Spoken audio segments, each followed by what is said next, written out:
A reading from the letter of St. Paul to the Ephesians. Children, be obedient to your parents in the Lord. That is your duty. The commandment that has a promise attached to it is, "Honor your father and mother." And the promise is, "And you will prosper and have a long life in the land." And parents, never drive your children to resentment, but in bringing them up, correct them and guide them as the Lord does. Slaves, be obedient to the men who are called your masters in this world, with deep respect and sincere loyalty, as you are obedient to Christ.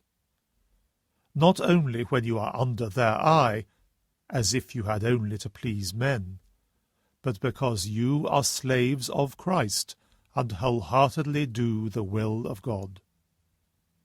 Work hard and willingly, but do it for the sake of the Lord, and not for the sake of men. You can be sure that everyone, whether a slave or a free man, will be properly rewarded by the Lord for whatever work he has done well.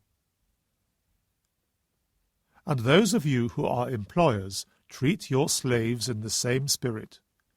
Do without threats, remembering that they and you have the same Master in heaven, and he is not impressed by one person more than by another. The Word of the Lord.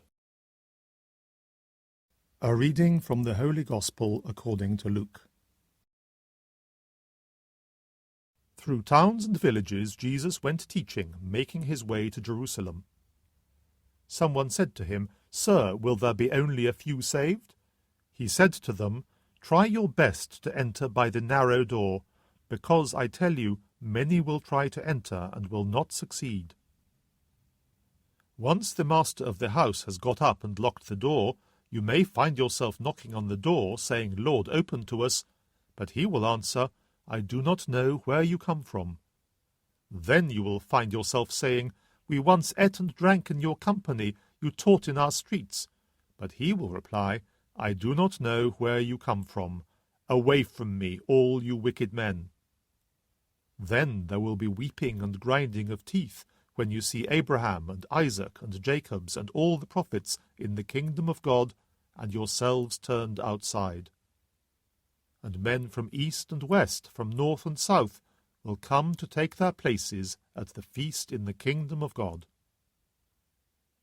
Yes, there are those now last who will be first, and those now first who will be last. The Gospel of the Lord.